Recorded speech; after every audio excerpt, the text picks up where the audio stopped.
Let's go to the next call. Sorry. We got Shira from Sonoma. Shira, what's cooking? Welcome to Clean Radio. Welcome back. Hello, greetings. Hi, Shira.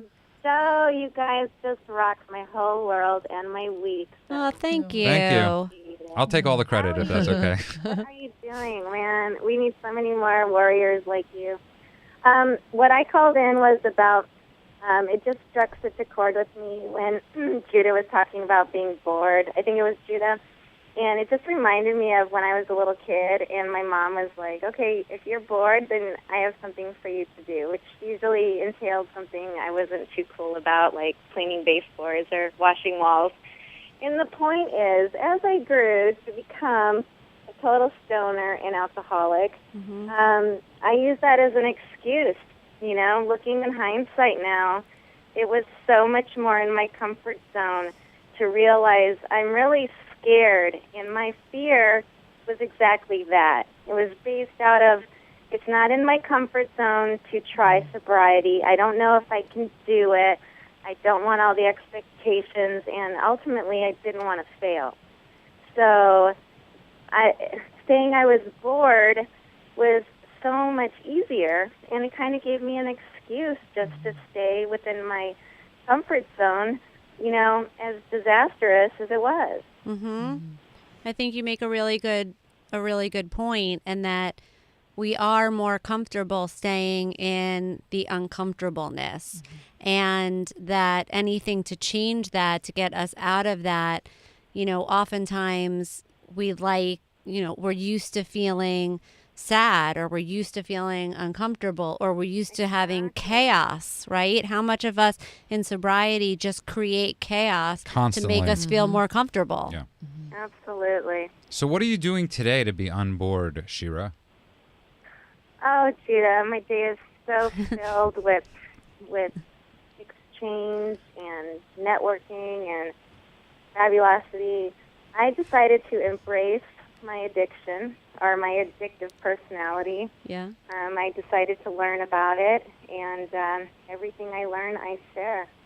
And it's come across, it's such a awakening for me, and it's become actually quite a resource for everyone else that's involved. And every day that I do it, I just find out I am not alone, and I am not bored. I mean, this is a full-time effort, and I love it. It's a labor of love, and so many people need to understand it.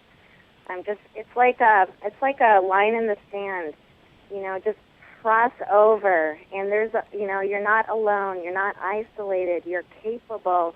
All of the things, all of the excuses that we had, you know, you realize how unfounded that they really are, and it's every day is beautiful.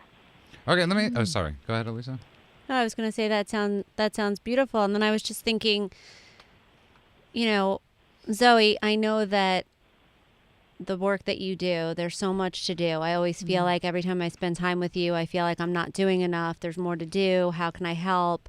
And I think that for a lot of people that are sitting home saying they feel bored, what can we do? What can we do? There's so much out there in this great big world. So what can people do to be helpful towards others? How can they be of service in any way? I mean, well, I just want to say that I really identify with everyone saying they were bored. And for me, it was denial. Yeah. You know, if I was bored, I didn't have to get out and do anything.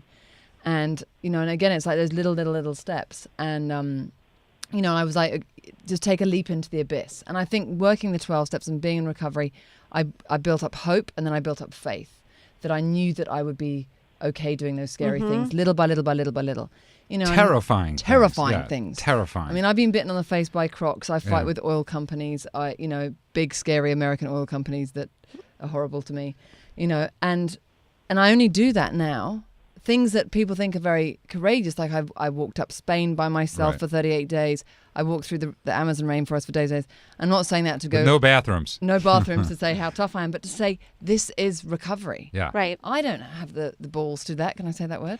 We'll find out later. But do you know what I mean? And so, and slowly, as well as working the 12 steps and being in recovery, you know, we have a saying in England, I don't know if it's here, the 13th step is being with newcomers, but I think there should be a 13th step, which is, being of service out in the wider world. You said yesterday you volunteered for the day, and you do that every Saturday. And yet, guess what? I feel it's actually selfish for me to go and be of service because I feel great being of service. That's right. Yeah. Me too. I started picking up cigarette butts, at meetings, putting away the chairs, and then it's got bigger and bigger in my life. And I love doing it so much that I do it all the time now. And what I think what's incredible is that you're sharing the story of how those little things, because people look at you. I'm sure you get this all the time where people are like, how could you have been an alcoholic? How could you have been an addict? Because, it's 17 years ago. It's a different life. And people want what you have, but they don't realize what you've done to get what you have. I'm saying, I wonder if people realize that it was you. That you're an anthropologist in the Amazon because you picked up cigarette butts at meetings, and that's what you were willing to do without even knowing one day you'd even be in the Amazon. I was a scaredy cat. Yeah, on blind faith. Yeah, I was totally terrified. I had fearlessness tattooed on my wrist to try and make me a little tougher because I was scared of everything. Yeah. That's why I was bored, because I was scared to go out the house. I was one of those people who had, I had blinds, shutters, and curtains on my windows because something evil was going to come and get me. I was slightly psychotic when I was drinking. I had meat cleavers hidden around the room because someone's going to get me. I was terrified of everyone and everything. Yes. And recovery has given me this absolutely awesome life. And what's amazing about that, I love that you're talking about that because these are a lot of alcoholics, not all, a lot of addicts have this, and a lot of regular people have this, but there's something in alcoholism and an addiction that there's this something that we're just terrified of, stuff that you shouldn't really be terrified. Like the mail. Yes. The mail for an alcoholic could be the I most agree. terrifying. The mail's awful. The mail, and in the old days with voicemail, I used to, when I was drinking and I'd hear the click on the voicemail, it was terrifying. Shira, we're running out of time. Shira, you still there? Yeah, I'm still here. I'm just enjoying the show. In 30 seconds, I want to know what it looked like for you the day you got sober, the day before you got sober.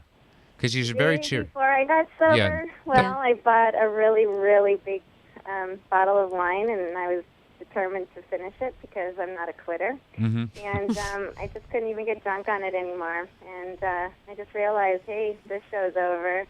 And I was either going to live or I was going to die. And I'm a fighter and a survivor, so... You're like a Beyonce song. Not that I know. You're amazing. Yeah, you are amazing. We'll talk about your taste in music next week. Yes. I love Beyonce. But, yeah, I just knew it was, I've got to give this a shot, and I give it a shot every day. And, hey, I can tell you I've never been bored since I became sober. Okay, Shira, we got to go. Are you struggling with an addiction that's ruining your life? Want to have a confidential conversation with a professional that will immediately assist you? Do you suspect a loved one is abusing drugs and would like a free drug testing kit and consultation? KLEAN Treatment Center is standing by right now to help those with addictions and the people who care about them. Call 888-601-6040. That's 888-601-6040. Or go to KLEAN Treatment Center, that's clean with a K, KLEANTreatmentCenter.com.